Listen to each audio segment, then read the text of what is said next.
அல்லேலூயா. அல்லேலூயா. வாசிக்கலாம். பிரசங்கியின் புஸ்தகம் 7வது அதிகாரம் 13வது வசனத்தை நாம் வாசிக்கலாம். தேவனுடைய செயலை கவனித்து பார். தேவனுடைய செயலை கவனித்து பார்ப்போம். அல்லேலூயா. அப்ப இன்னைக்கு நம்ம கர்த்தருடைய செயலை நாம் கவனித்து பார்க்க வேண்டும். ஆனால் அநேக நேரங்களில நம்ம யாருடைய செயலை நாம் கவனிக்கிறோம் என்று சொன்னால், நாம் மனிதர்களுடைய செயலை நாம் கவனிக்கிறவர்களாய் நாம் இருக்கிறோம். யாராவது 2 பேர் ஏதாவது பேசும் பொழுது நமக்கு தெரிஞ்சவங்களா இருப்பாங்க. அவங்க 2 பேர் ஏதோ ஒரு காரியத்தை பேசுவாங்க. ஆனா நம்ம என்ன யோசிப்போம், நம்மளை பத்தி ஏதோ அவங்க பேசுறாங்களோ அப்படின்னு சொல்லி நம்ம பேசி என்னவா இருக்கும், அது ஏதா இருக்கும் சொல்லி நம்ம என்ன செய்யறோம், நம்ம குழப்பத்துக்குள்ளாக நாம் போகிறோம். அல்லது சில மனுஷர்கள் செய்கிற செயலை பார்த்து நாம் என்ன செய்யறோம், நாம் கவலைப்படுகிறோம், நாம் வேதனைப்படுகிறோம். அப்ப இவைகளுக்கெல்லாம் காரணம் என்னன்னு சொன்னா, நாம் படுகிற இந்த குழப்பம், இந்த கவலைகள், இந்த வேதனை, இந்த பயங்கள், இவைகள் எல்லாத்துக்கும் காரணம் நாம் மனுஷனுடைய செயலை நாம் கவனிக்கிறோம். அல்லேலூயா. ஆகையால தான் பிரசங்கியின் புஸ்தகத்துல சாலமோன் ஞானி அவர் எழுதும் பொழுது அவர், நீ தேவனுடைய செயலை நீ கவனித்து பார் என்று அவர் எழுதுகிறார். அல்லேலூயா. நம்ம எரேமியா தீர்க்கதரிசனத்தின் புஸ்தகம் 32வது அதிகாரம் 19வது வசனத்தை நீங்கள் வாசிக்கும் பொழுது, அவர் யோசனையில் பெரியவரும் அவர் செயல்களிலே அவர் வல்லமை உள்ள தேவனுமாய் இருக்கிறார் என்று எரேமியா தீர்க்கதரிசி அங்கே எழுதுகிறார். அல்லேலூயா. நம்முடைய தேவன் எப்படிப்பட்டவர்? அவர் யோசனையில் அவர் பெரியவர், அவர் செயல்களிலே அவர் வல்லமையுடைய தேவனாய் அவர் இருக்கிறார். அல்லேலூயா. நீங்க இந்த இஸ்ரவேல் ஜனங்களை நாம் பார்க்கும் பொழுது, இந்த இஸ்ரவேல் ஜனங்களை தேவன் அவர் எகிப்திலிருந்து வெளியே கொண்டு வரும் பொழுது ஏதோ ஒரு சாதாரணமாக தேவன் இஸ்ரவேல் ஜனங்களை வெளியே கொண்டு வரவில்லை. தேவன் எகிப்திய ஜனத்துக்குள்ளாக 10 வாதைகளை தேவன் அனுப்பினார். அதற்கு பிற்பாடுதான் ஜனங்களை எகிப்திலிருந்து தேவன் புறப்பட பண்ணினார். அவர்கள் எகிப்திலிருந்து புறப்பட்டு வரும் பொழுது அவர்களுக்கு முன்பதாக ஒரு பெரிய செங்கடல் இருந்தது. தேவன் அந்த செங்கடலை 2ஆக தேவன் பிளந்தார். பார்வோனின் சேனைகளை தேவன் அந்த செங்கடலை என்ன செஞ்சார்? அவர் கவிழ்த்து போட்டார். அவர் பல பிரசித்தமான ராஜாக்களை அவர்கள் இந்த ஜனங்களுக்கு ஆண்டவர் முறிந்தோட பண்ணும்படி தேவன் உதவி செய்தார். அப்போ இவ்வளவு பெரிய வல்லமையான காரியங்களை தேவன் செய்ததை பார்த்து இப்போ இந்த ராகாப் என்றதான அவர்கள் சொல்லுகிறார்கள், தேவன் உங்களுக்கு செய்த காரியங்களை நாங்கள் கேள்விப்பட்ட பொழுது எங்களுடைய இருதயம் கரைந்து போயிற்று. அல்லேலூயா. எங்களுடைய இருதயம் கரைந்து போயிற்று. அப்ப இருதயம் கரைந்து போயிற்று அப்படின்னா என்னன்னா, தேவன் தன்னுடைய ஜனங்களுக்காக இவ்வளவு பெரிய காரியங்களை செய்கிறாரா? அதை பார்த்து அவர்கள் ஆச்சரியப்படுகிறார்கள். அவர்கள் அதை பார்த்து அவர்கள் பிரமிக்கிறார்கள். தேவன் தன்னுடைய ஜனத்துக்காக இவ்வளவு பெரிய வல்லமையான காரியங்களை அவர் செய்கிறார் என்பதை அவர்கள் கேள்விப்பட்ட பொழுது அவங்களுடைய இருதயம் என்னவாகுதான்? அது கரைகிறது. அல்லேலூயா. ஆனால் இந்த இஸ்ரவேல் ஜனங்களை நீங்க பார்க்கும் பொழுது, இந்த இஸ்ரவேல் ஜனங்கள் அநேக தரம் தேவனை விட்டு விலகினார்கள். இந்த இஸ்ரவேல் ஜனம் அநேக தரம் தேவனுக்கு பிரியமில்லாத காரியத்தை இவர்கள் செய்தார்கள். இந்த இஸ்ரவேல் ஜனம் அநேக தரம் தேவனுக்கு எரிச்சல் உண்டாகும் காரியங்களை அவர்கள் செய்தார்கள் என்று நாம் அங்கே நாம் பார்க்கிறோம். காரணம் என்னன்னு கேட்டீங்கன்னா, இவர்கள் தங்களுக்கு முன்பாக வருகிற அந்த தேவைகளை வரும் பொழுது, தங்களுக்கு முன்பதாக இருக்கிற காரியங்களை இவர்கள் பார்க்கும் பொழுது, இவங்க தேவன் செய்த அந்த செயலை இவர்கள் மறந்து போனார்கள். தேவன் அவர்களை எப்படி வழிநடத்தி வந்தார் என்று அந்த செய்கைகளை அவர்கள் நினைக்காதே போனார்கள். அல்லேலூயா. அல்லேலூயா. அதனால அவங்க நினைச்சது என்ன தெரியுமா? தங்களுடைய இருதயத்துல அவர்கள் எகிப்துக்கு திரும்பினார்கள் என்று நாம் பார்க்கிறோம். அல்லேலூயா. வாசிக்கலாம்.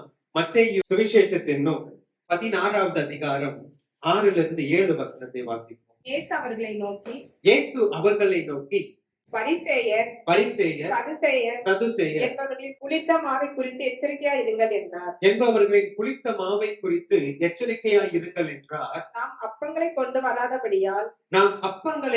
வராதபடியால் இப்படி சொல்கிறார் என்று அவர்கள் தங்களுக்குள்ளே யோசனை பண்ணி கொண்டார்கள். அல்லேலூயா. இங்க இயேசு கிறிஸ்து புளித்த மாவை குறித்து எச்சரிக்கையா இருக்கும்படி சீஷர்களுக்கு அவர் சொல்லுகிறார்.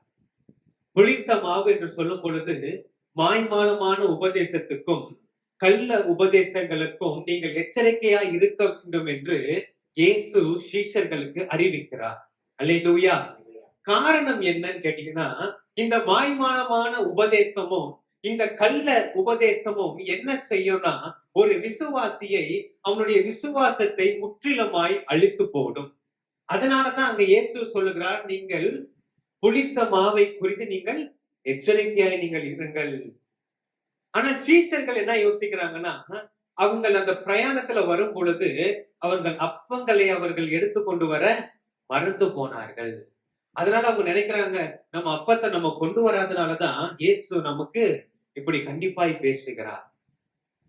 அடுத்த வசனத்தை வாசிக்கலாம். அதே அதிகாரத்துல 8-11 வசனங்களை வாசி.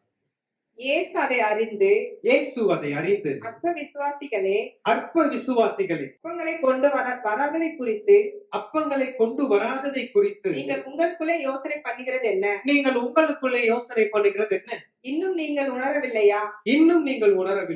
5 அப்பங்களை 5000 பேருக்கு பகிர்ந்ததையும், 5 அப்பங்களை 5000 பேருக்கு பகிர்ந்ததையும், மீதியானது எத்தனை கூடை நிறைய எடுத்தீர்கள் என்பதையும், 7 அப்பங்களை 4000 பேருக்கு பகிர்ந்ததையும், மீதியானதை எத்தனை கூடை நிறைய எடுத்தீர்கள் என்பதையும் நீங்கள் நினைவு கூறாமல் இருக்கிறீர்களா?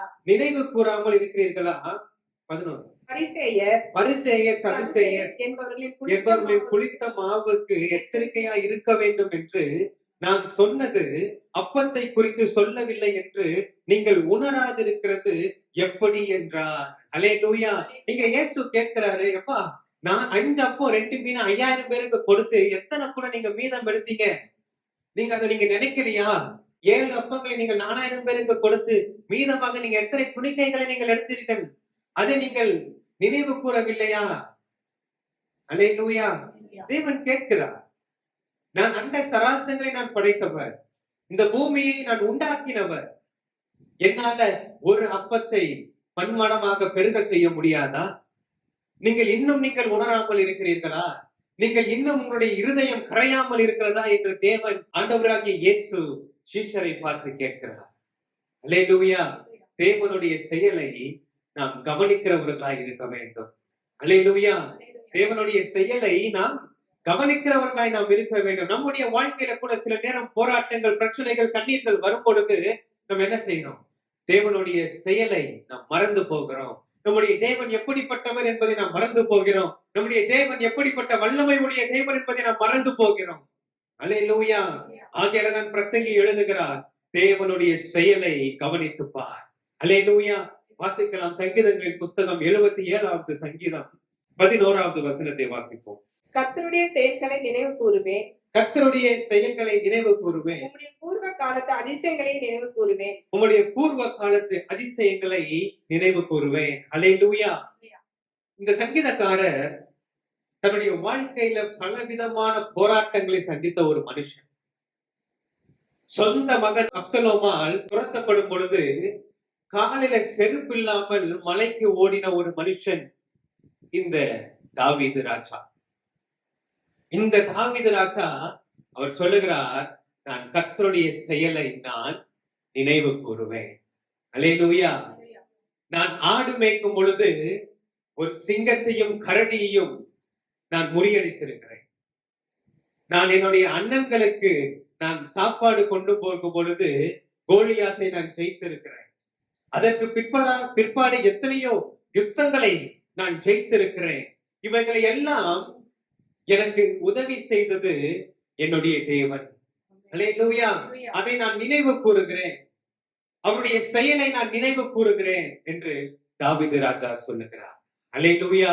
நம்முடைய வாழ்க்கையில கூட எந்த விதமான ஒரு கடினமான பாதைக்குள்ள நீங்க போனாலும் சரி, எவ்வளவு பெரிய ஒரு கண்ணீரின் பள்ளத்தாக்கில நீங்கள் நடந்து கொண்டு போகனாலும் சரி, நீங்க ஒண்ணும் மறந்து போகாதீங்க, நம்முடைய தேவன் அவர் பெரியவர், அவர் செயல்களிலே அவர் வல்லமை உடைய தேவனாக இருக்கிறார். அல்லேலூயா. அவருடைய செயல்களை நீங்கள் கவனித்து பார்க்க வேண்டும். அல்லேலூயா. இதுவரை என்னை ஆண்டவரை நீங்க நடத்தி கொண்டு வந்தீங்களே, இதுவரைக்கும் எத்தனையோ கண்ணீரின் பள்ளத்தாக்கை நீங்க கடக்க பண்ணிருக்கிறீங்களே, இதுவரைக்கும் எத்தனையோ தேவைகளை நீங்க எனக்கு சந்தித்து கொடுத்திருக்கிறீங்களே ஆண்டவரே, இதையும் நீர் என்னை தாண்டி போக நீர் கிருபை செய்வீர் என்று அவர் மேல நம்ம நம்பிக்கை உடையவர்களாய் நாம் காணப்பட வேண்டும். அல்லேலூயா. அவருடைய செயலை கவனித்து பார்க்க வேண்டும். ஆமென். இரண்டாவது ஒரு காரியத்தை நாம் பார்க்கலாம், வாசிக்கலாம். அப்போஸ்தலர் 8வது அதிகாரம் 6வது வசனத்தை நாம் வாசிப்போம். பிலிப்பு செய்த அதிசயங்களை பிலிப்பு செய்த அதிசயங்களை ஜனங்கள் கேள்விப்பட்டு கண்டு அவனால் சொல்லப்பட்டவைகளை கவனித்தார்கள். ஒருமனப்பட்டு கவனித்தார்கள். அல்லேலூயா. முதலாவது ஒரு காரியத்தை நாம் பார்த்தோம், தேவனுடைய செயலை கவனிக்க வேண்டும். இரண்டாவது, தேவனுடைய வார்த்தையை கவனிக்க வேண்டும். அல்லேலூயா. யார் இந்த பிலிப்பு அப்படின்னு கேட்டீங்கன்னா, இந்த பிலிப்பு சபையில இருக்கிற ஏழை மக்களுக்கு ஆகாரம் பங்கிட்டு கொடுக்கும்படி அப்போஸ்தலர்களால தேர்ந்தெடுக்கப்பட்ட ஒரு மனுஷன் இந்த பிலிப்பு. அந்த காலத்துல சவுல் சபையை அதிகமாய் துன்பப்படுத்தினபடியால ஜனங்கள் சிதறி போனார். அப்படி அவர்கள் சிதறி போகும் பொழுது இந்த பிலிப்பு எங்க போனாருன்னா, இவர் சமாரியாவுல இருக்கிற ஒரு பட்டணத்துக்கு இவர் போகிறார். அல்லேலூயா. சமாரியாவுல இருக்கிற ஒரு பட்டணத்துல போய் இவர் ஆண்டவராகிய இயேசு கிறிஸ்துவை பற்றி இவர் பிரசங்கிக்கிறார். யார் இந்த சமாரியர்கள் கேட்டீங்கன்னா, இந்த சமாரியர்கள் இவர்கள் கலப்பு மனம் செய்தவர்கள், அதாவது கலப்பு திருமணம் செய்தவர்கள். யூதர்கள் அல்லாமல் வேற மக்களை இவர்கள் கலப்பு மனம் செய்தவர்கள் தான் இந்த சமாரியர்கள். ஆகையால் இந்த சமாரியர்களை யூத ஜனம் அற்பமாக இவர்களை பார்ப்பார்கள், இவர்களை மதிக்க மாட்டார்கள். ஆனால் யூதனாய் இருக்கிற இந்த பிலிப்பு இந்த யூதன் அல்லாத ஜனங்களுக்கு அவர் போய் பிரசங்கித்தார். அல்லேலூயா. வேதத்துல யூதம் அல்லாதவர்களுக்கு ஆண்டவராகிய இயேசுவினுடைய சுவிசேஷம் பிரசங்கிக்கப்பட்டது இந்த இடத்துலதான். இதுதான் முதல் முறை. அல்லேலூயா. அப்போ இவர் போய் அங்க போய் பிரசங்கம் பண்றாரு. அந்த ஜனங்கள் அவர்கள் ரொம்ப ஆர்வமாய் அவருடைய பிரசங்கத்தை அவர்கள் கேட்கிறார்கள். ரொம்ப ஜனங்கள் உற்சாகமாய் தேவனுடைய வார்த்தையை அவர்கள் கேட்டார்கள். அதனால் அங்க நடந்த காரியம் என்னன்னு பாத்தீங்கன்னா, வாசிங்க 7வது வசனம் 8வது வசனத்தை வாசிங்க. அநேகரில் இருந்த அசுத்த ஆவிகள் மிகுந்த சத்தத்தோட கூப்பிட்டு அவர்களை விட்டு புறப்பட்டது. அநேகரில் இருந்த அசுத்த ஆவிகள் மிகுந்த சத்தத்தோட கூப்பிட்டு அவர்களை விட்டு புறப்பட்டது. அநேக திமிர்வாதக்காரரும் சப்பானிகளும் குணமாக்கப்பட்டார்கள். அந்த பட்டணத்திலே மிகுந்த சந்தோஷம் உண்டாயிற்று. அல்லேலூயா. அல்லேலூயா. ஜனங்கள் வசனத்தை கேட்டார்கள். அங்க என்ன நடந்துச்சுன்னு பாத்தீங்கன்னா, அவர்கள் விடுதலை பெற்றார்கள். அவருடைய திமிர்வாதத்தில இருந்து அவர்கள் விடுதலை பெற்றார்கள். அசுத்த ஆவிகள் எல்லாம் அது கத்தி, அது அலறி அடித்தது, ஓடிக்கொண்டு இருக்கிறது. அல்லேலூயா. தேசத்துல சமாதானம் உண்டாயிற்று. நாம் அங்க வாசிக்கிறோம். ஆமென். பட்டணத்துல சமாதானம் உண்டாயிற்று. அல்லேலூயா. இப்ப இன்னைக்கு சபைக்கு வருகிற நீங்க தேவனுடைய வார்த்தையை நீங்கள் வாஞ்சையாய் நீங்கள் கேட்க வேண்டும். தேவனுடைய வார்த்தையை நீங்கள் நன்றாக கவனிக்க வேண்டும். நீங்க தேவனுடைய வார்த்தையை நீங்கள் கவனிக்கும் பொழுது என்ன ஆகும்? அந்த வார்த்தை உங்களுக்குள்ளாக கிரியை செய்யும். அந்த வார்த்தை உங்களுக்குள்ளாக கிரியை செய்யும் பொழுது அந்த வார்த்தை உங்களுக்குள்ளாக சுகத்தை கொண்டு வரும். அந்த வார்த்தை உங்களுக்குள்ளாக ஒரு விடுதலையை கொண்டு வரும். அந்த வார்த்தை உங்களுக்குள்ளாக ஒரு பலத்தை கொண்டு வரும். அந்த வார்த்தை உங்களுக்கு இரட்சிப்பை கொண்டு வரும். அல்லேலூயா. அல்லேலூயா. அங்கே நம்ம பார்க்கிறோம், ஜனங்கள் விடுதலை பெற்றார்கள். ஆமென். இன்னொரு சம்பவத்தை நாம் பார்க்கலாம். அப்போஸ்தலர் 20வது அதிகாரம் 7லிருந்து 9 வசனங்களை நாம் வாசிப்போம்.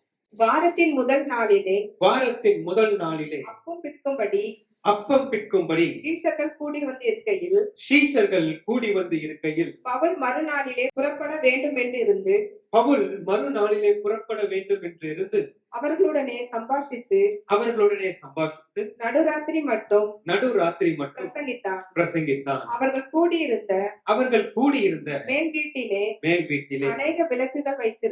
அநேக விளக்குகள் வைத்திருந்தது. அப்பொழுது அப்பொழுது ஐத்திகு என்னும் ஐத்திகு என்னும் பெயர் கொண்ட ஒரு வாலிபன் பெயர் கொண்ட ஒரு வாலிபன் ஜன்னலில் உட்கார்ந்திருந்து ஜன்னலில் உட்கார்ந்திருந்து பவுல் நெடுநேரம் பிரசங்கம் பண்ணி கொண்டிருக்கையில் பவுல் நெடுநேரம் பிரசங்கம் பண்ணி கொண்டிருக்கையில் மிகுந்த தூக்கமடைந்து மிகுந்த தூக்கமடைந்து நித்திரை மயக்கத்தினால் நித்திரை மயக்கத்தினால் சாய்ந்து சாய்ந்து மூன்றாம் மெத்தையிலிருந்து மூன்றாம் மெத்தையிலிருந்து கீழே விழுந்து மரித்தவனாய் எடுக்கப்பட்டான். மரித்தவனாய் எடுக்கப்பட்டான். அல்லேலூயா. இங்க ஒரு நம் சம்பவத்தை நாம் பார்க்கிறோம். அப்போஸ்தலனாகிய பவுல் அவர் பிரசங்கம் பண்ணி கொண்டிருக்கும் பொழுது ஐத்திகு என்பதான ஒரு வாலிபன் அவன் ஜன்னலின் மேல உட்கார்ந்து இந்த பிரசங்கத்தை அவன் கேட்டுக்கொண்டான். ஆனால் அங்க பார்க்கிறோம், அவன் பிரசங்கத்தை அவன் கேட்காமல் அவன் என்ன செஞ்சான், இடையில மிகுந்த தூக்கம், சாதாரண தூக்கம் இல்லை, அங்க போது மிகுந்த தூக்கம் அடைந்தான். அதனால அவன் கீழே விழுந்து அவன் செத்தவனாய் அவன் எடுக்கப்பட்டான் அப்படின்னு. ஆனால் நீங்க இன்னொரு வசனத்தை நீங்க அங்க பார்க்கும் பொழுது அங்கு அநேக விளக்குகள் வைக்கப்பட்டிருந்தது. பொதுவா நம்மளுடைய வீட்டுல ஒரு நைட்டு நம்ம எரிய வைப்போம்னு சொன்னா, ஒரு டியூப் லைட் எரிஞ்சிச்சுன்னா நம்மளால தூங்க முடியுமா? நம்முடைய தூக்கம் என்ன ஆகும்? டிஸ்டர்ப் ஆகும். அடுத்த நாள் காலையில ஏன் உங்க முகம் ரொம்ப சோர்வா இருக்கீங்களே ஏன்னு கேட்டா, இந்த பிள்ளைங்க ராத்திரி எல்லாம் லைட் போட்டுருச்சு, தூக்கமே வரல. ஆனா சபையில மட்டும் வந்து பாருங்க, எவ்வளவுதான் எல்இடி லைட் மாட்டினாலும் தூக்கம் ஈஸியா வந்துடும். ஆனா இதுக்கான காரணம் என்ன தெரியுமா? நீங்கள் அந்த வார்த்தையை நீங்க கேட்டுட்டீங்கன்னா நீங்க விடுதலை அடைந்து விடுவீர்கள் என்று பிசாசுக்கு தெரியும். அதனாலதான் அவன் வார்த்தையை கேட்க விடாதபடிக்கு அவன் தூக்கத்தை அவன் கொடுக்கிறான். அல்லேலூயா. இந்த ஐத்திகு அவன் வசனத்தை கேட்கல, அவன் வார்த்தையை கேட்கல, நடந்தது அவன் செத்து போனான். ஆனா அதுக்கப்புறம் பவுல் வந்து அவனை எழுப்பினான், அது வேற விஷயம். ஆனா வார்த்தையை நீங்க கேட்கலன்னா நம்ம செத்தவர்களாய் காணப்படுவோம். அல்லேலூயா. தேவனுடைய வார்த்தையில ஜீவன் இருக்கிறது, தேவனுடைய வார்த்தையில வல்லமை இருக்கிறது. அல்லேலூயா. அப்ப அதனாலதான் அங்க நம்ம பார்க்கிறோம், அந்த ஜனங்கள் அவர்கள் குணமடைந்தார்கள், அந்த ஜனங்கள் விடுதலையாக்கப்பட்டார்கள், பிசாசுகளும் அல்லறை அடித்துக் கொண்டு ஓடினது. அல்லேலூயா, அல்லேலூயா. அப்ப இன்றைக்கு நீங்க கர்த்தருடைய வார்த்தையை நீங்கள் நன்றாய் நீங்கள் கவனிக்கும் பொழுது, கர்த்தருடைய வார்த்தையை உங்களுடைய இருதயத்துக்குள்ளாக நீங்கள் உள்வாங்கும் பொழுது உங்களுக்கு தேவன் விடுதலையை தருகிறார். அல்லேலூயா. எனக்கு எத்தனையோ பேருடைய பேச்சுக்களை நம்ம கேட்கிறோம் இல்லையா? மணிக்கணக்கில் நம்ம என்ன சொல்றோம், யாரையோ பேசுறோம், யாரையாரோ பேசுறதெல்லாம் நம்ம மணிக்கணக்குல நம்ம கேட்டுக்கொண்டிருக்கோம். ஆனா நான் சொல்றேன், நீங்க இந்த வார்த்தையை நீங்க கேட்டு பாருங்க, இதற்கு உண்டான ஆசீர்வாதமே வேற. அல்லேலூயா, அல்லேலூயா. நீங்க விடுதலையாக்கப்படணும்னு சொன்னா நீங்கள் தேவனுடைய வார்த்தையை நீங்கள் கவனிக்க வேண்டும். ஆமென். அந்த வார்த்தை வல்லமை மிக்கது, அந்த வார்த்தை ஜீவன் உள்ளது, அந்த வார்த்தை கிரியை செய்கிற வார்த்தையாய். அல்லேலூயா, அல்லேலூயா. முதலாவது ஒரு காரியத்தை நாம் பார்த்தோம். முதல்ல எதை கவனித்து பார்க்கணும்? தேவனுடைய செயலை கவனித்து பார்க்கணும். இரண்டாவது எதை கவனிக்கணும்? தேவனுடைய வார்த்தையை நாம் கவனிக்கணும். மூன்றாவது ஒரு காரியம், நீதிமொழிகளின் புஸ்தகம் 16வது அதிகாரம் 17வது வசனத்தை நாம் வாசிப்போம். தீமையை விட்டு விலகுவதே செம்மையானவர்களுக்கு சமான பாதை. தீமையை விட்டு விலகுவதே செம்மையானவர்களுக்கு சமனான பாதை. தன் நடையை கவனிக்கிறவன் தன் ஆத்துமாவை காக்கிறான். தன் ஆத்துமாவை காக்கிறான். அல்லேலூயா. மூன்றாவது, நம்முடைய நடக்கையை கவனிக்க வேண்டும். அல்லேலூயா. தன்னுடைய நடையை காக்கிறவன் அப்படின்னு சொல்லும் போது நீங்க உடனே கண்ணாடி முன்னாலே போய் நல்லா ஸ்டைலா நடந்து, நான் நடக்கிறேன்னா இது நல்லா இருக்கா, இந்த நட நல்லா இருக்கா, அது அல்ல. நம்முடைய வாழ்க்கையை நாம் எப்படி நாம் நடத்துகிறோம், நம்முடைய வாழ்க்கையை நாம் நீதியாய் நாம் நடப்பிக்கிறோமா, அல்லது நம்முடைய வாழ்க்கையை நாம் தீங்கான காரியத்தில அல்லது துன்மார்க்கமான ஜீவியத்தில நாம் நடப்பிக்கிறோமா என்பதை நாம் பார்க்க வேண்டும். அல்லேலூயா. அதாவது நான் யாரையாவது நான் ஏமாற்றுகிறேனா, நான் யாரையாவது நான் வஞ்சிக்கிறேனா, நான் யாரிடத்திலாவது நான் பொய் பேசுகிறேனா, நான் யாருக்காவது விரோதமாய் நான் தீங்கு நினைக்கிறேனா, இப்படி நம்மை நாமே கவனித்து பார்க்க வேண்டும். அல்லேலூயா, அல்லேலூயா. நம்முடைய சுவாபம் எப்படிப்பட்டது என்பதை நாம் ஆராய்ந்து பார்க்க வேண்டும். ஒரு மனுஷன் அவனுடைய நடையினாலே அவன் நியாயம் தீர்க்கப்படுகிறான். வாசிக்கலாம். 1 ராஜாக்கள் 8வது அதிகாரம் 32வது வசனத்தை நாம் வாசிப்போம். அப்பொழுது பரலோகத்தில் இருக்கிற தேவன் கேட்டு அப்பொழுது பரலோகத்தில் இருக்கிற தேவரின் கேட்டு துன்மார்க்கனுடைய நடக்கையை துன்மார்க்கனுடைய நடக்கையை அவன் தலையின் மேல் சுமர பண்ணி அவன் தலையின் மேல் சுமர பண்ணி அவனை குற்றவாளியாக தீர்க்கவும் அவனை குற்றவாளியாக தீர்க்கவும் நீதிமானுக்கு அவனுடைய நீதிக்கு தக்கதாய் நீதிமானுக்கு அவனுடைய நீதிக்கு தக்கதாய் செய்து அவனை நீதிமானாக்கவும் அவனை நீதிமானாக்கவும் தக்கதாய் தக்கதாய் உமது அடியாரின் நியாய தீர்ப்பீராக. உமது அடியாரை நியாயம் தீர்ப்பீராக. அல்லேலூயா. இங்க சாலமன் ராஜா அவர் தேவாலயத்தை கட்டினதுக்கு பிற்பாடு அவர் செய்கிற ஒரு வேண்டுதல் தேவனிடத்துல, அப்பொழுது அப்படின்னு ஆரம்பிக்கும். அப்பொழுது அப்படின்னா எப்பொழுது? முந்தைய வசனத்தை வாசிப்போம். வாசிங்க. ஒருவன் தன் அயலானுக்கு குற்றம் செய்து இருக்கையில் ஒருவன் தன் அயலானுக்கு குற்றம் செய்திருக்கையில் இவன் அவனை ஆணையிட சொல்லும் போது இவன் அவனை ஆணையிட சொல்லும் பொழுது அந்த ஆணை இந்த ஆலயத்திலே உம்முடைய பலிபீடத்திற்கு முன் வந்தால் இந்த ஆலயத்திலே உம்முடைய பலிபீடத்திற்கு முன்பாக வந்தால் அப்பொழுது பரலோகத்தில் இருக்கிற தேவரின் கேட்டு துன்மார்க்கனுடைய நடக்கையை தலையின் மேல் சுமர பண்ணி அவன் தலையின் மேல் சுமர பண்ணி அவனை குற்றவாளியாக தீர்க்கவும் நீதிமானுக்கு அவனுடைய நீதிக்கு தக்கதாய் செய்து அவனை நீதிமானாக்கவும் தக்கதாய் உமது அடியாரை நியாயம் தீர்ப்பீராக. அல்லேலூயா. அல்லேலூயா. தன்னுடைய அயலான் மேல குற்றம் சாட்டப்பட்டு ஒருவன் வந்து அவன் தேவனுடைய சமூகத்தில் அவன் வேண்டுதல் செய்யும் பொழுது தேவரீர் நீங்க என்ன செய்யணும்? துன்மார்க்கனுக்கு தக்கதான கிரியையை அவனுடைய தலையின் மேல நீங்க சுமர பண்ணுங்க.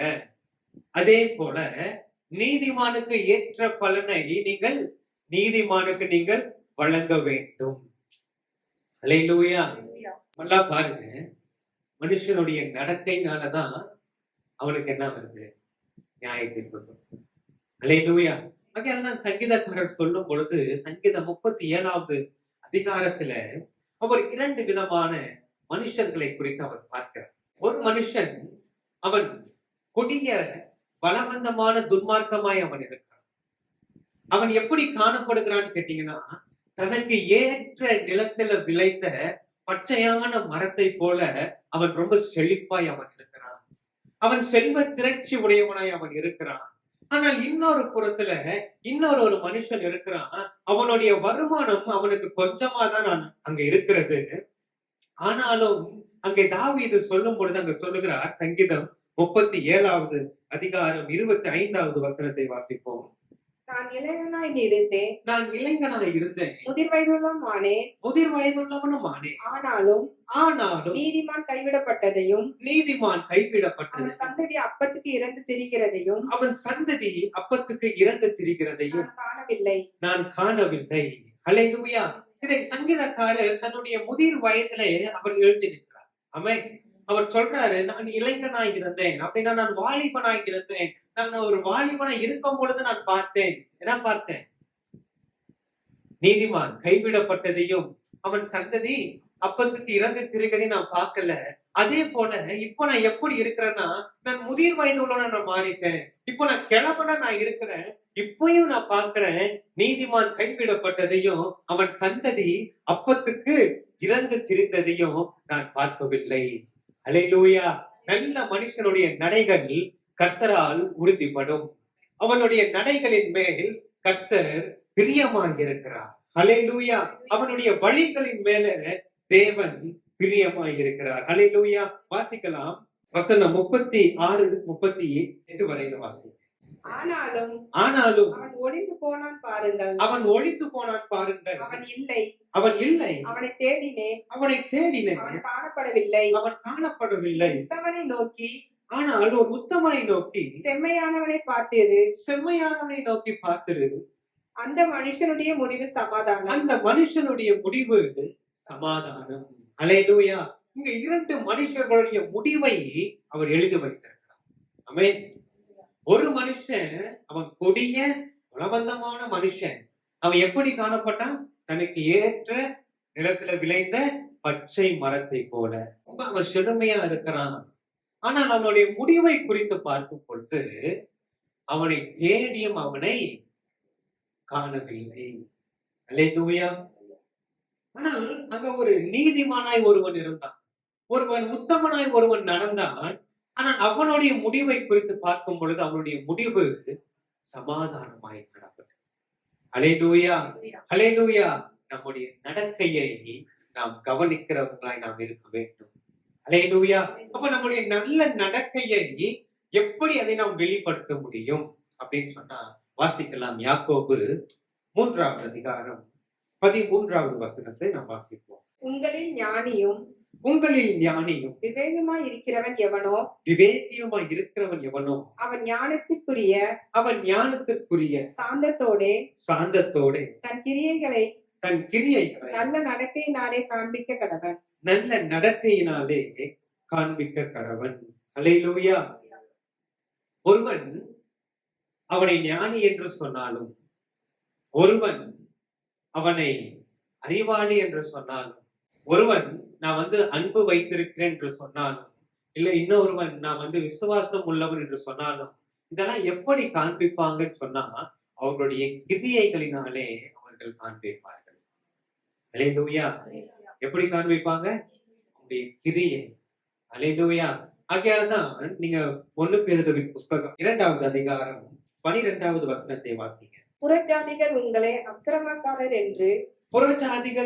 அக்கிரமக்காரர் என்று விரோதமாய் பேசும் விஷயத்தில் அவர்கள் உங்கள் நற்கிரியைகளைக் கண்டு அவற்றின் நிமித்தம் சந்திப்பின் நாளிலே தேவனை மகிமைப்படுத்தும்படி நீங்கள் அவர்களுக்குள்ளே நல் நடக்கை உள்ளவர்களாய் நடந்து கொள்ளுங்கள் என்று உங்களுக்கு புத்தி சொல்லுகிறேன் என்று பேதுரு அங்கே எழுதுகிறார். அல்லேலூயா, அல்லேலூயா. எப்படி மக்கள் இயேசு கிறிஸ்துவை நிந்தித்தார்களோ, எப்படி மக்கள் இயேசு கிறிஸ்துவை துன்பப்படுத்தினார்களோ, அதே போல உங்களையும் சில நேரங்களில துக்கப்படுத்துவார்கள். அதே போல உங்களையும் நிந்திப்பார்கள். ஆனால் நீங்க அந்த ஜனங்களுக்கு நீங்க என்ன செய்ய வேண்டாம், அவர்களுக்கு நீங்கள் மறு உத்தரவு நீங்கள் செய்ய வேண்டாம். அவர் சொல்ற நீங்க தொடர்ந்து நீங்கள் நன்மையை மாத்திரம் நீங்க செய்யுங்க. அல்லேலூயா. அதே அதிகாரத்துல 15வது வசனத்தை வாசிங்க. நீங்கள் நன்மை செய்கிறதினாலே புத்தியீன மனுஷனுடைய அறியாமையை அடக்குவது தேவனுடைய சித்தமாய் இருக்கிறது. அல்லேலூயா, அல்லேலூயா. நம்ம என்ன செய்யணும்னா நம்ம நன்மை செய்ய வேண்டும். அல்லேலூயா. யாருக்கு? நமக்கு நன்மை செய்யறவங்களுக்கு இல்ல, நமக்கு தீங்கு செய்யறவங்களுக்கும் நம்ம நன்மை செய்கிறவளா இருக்கணும். நம்முடைய கிரியை நன்மையாக இருக்க வேண்டும். அல்லேலூயா, அல்லேலூயா. அதனால நம்முடைய நன்மையான கிரியைகளை பார்த்து ஜனங்கள் தேவனுக்கு ஆதாயப்படுத்தப்படுவார்கள். நன்மையான கிரியைகள் என்று சொல்லும் பொழுது நமக்குள்ளாக இருக்கிற கசப்புகளை நம்மை விட்டு நாம் அகற்ற வேண்டும். நமக்குள்ளாக இருக்கிற கோபங்களை நம்மை விட்டு நாம் அகற்ற வேண்டும். நமக்குள்ளாக இருக்கிற எரிச்சல்களை நம்மை விட்டு நாம் அகற்ற வேண்டும். நமக்குள்ளாக இருக்கிற அந்த வஞ்சனையான காரியங்களை நம்மை விட்டு நாம் எடுத்து போட வேண்டும். அல்லேலூயா, அல்லேலூயா.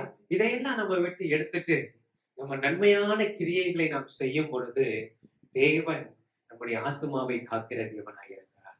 முதலாவது ஒரு காரியத்தை நாம் பார்த்தோம். முதலாவது தேவனுடைய செயலை நாம் கவனித்து பார்க்க. நமக்கு வருகிற நெருக்கடியின் மத்தியில, நமக்கு வருகிற போராட்டங்களின் மத்தியில, பிரச்சனையின் மத்தியில என்னுடைய இயேசுவின் செயலை நாம் கவனித்து பார்க்க வேண்டும். அல்லேலூயா. அவர் மேல நம் நம்பிக்கையாய் நாம் வைக்க வேண்டும். அவரையே நம் முழு மனதோடு கூட உறுதியாய் அவரையே நம்ம சார்ந்து இருக்கும் பொழுது தேவன் நம்மை விடுவிப்பார். அல்லேலூயா. இரண்டாவது ஒரு காரியத்தை பார்க்கும் பொழுது தேவனுடைய வார்த்தையை கவனிக்க வேண்டும். தேவனுடைய வார்த்தையில ஜீவன் இருக்கிறது. நீங்க தேவனுடைய வார்த்தையை நீங்க கவனிக்கும் பொழுது தேவனுடைய வார்த்தை உங்களுக்குள்ளாக கிரியை செய்யும். தேவனுடைய வார்த்தை உங்களுக்குள்ளாக கிரியை செய்யும் பொழுது உங்களுடைய குடும்பத்திலே சமாதானம் உண்டாகும், உங்களுடைய பட்டணத்திலே சமாதானம் உண்டாகும், உங்களுடைய உங்களுடைய தேசத்திலே சமாதானம் உண்டாகும், உங்களுக்கு ஒரு விடுதலை கிடைக்கும். அல்லேலூயா. மூன்றாவது ஒரு காரியத்தை நாம் பார்த்தோம், நம்முடைய நடக்கையை நாம் கவனிக்கிறவர்களாக இருக்க வேண்டும். சரியான பாதையில நம்ம நடக்கிறோமா, நம்ம தேவன் காண்பித்த வழியில நாம நடக்கிறோமா என்பதை நாம் நிதானித்து நாம் பார்க்க வேண்டும். அப்போஸ்தலனாகிய பேதுரு சொல்வது போல, உங்களை அழைத்தவர் உண்மை உள்ளவராய் இருக்கிறபடினால நீங்களும் உங்கள் நடக்கை எல்லாவற்றிலும் நீங்கள் பரிசுத்தம் உள்ளவர்களாய் நீங்கள் இருங்கள் என்று வசனம் சொல்லுகிறது. ஹல்லேலூயா, ஹல்லேலூயா. நம்முடைய நடக்கையை நாம் பரிசுத்தமாய் நம்ம வைப்போம். நம்முடைய நடக்கையில நாம் உண்மை உள்ளவர்களாய் இருப்போம். தேவன் நம்மை ஆசீர்வதிப்பார். ஹல்லேலூயா. அப்படியே நாம எழுந்து கண்களை மூடி நாம் ஜெபிக்கலாம்.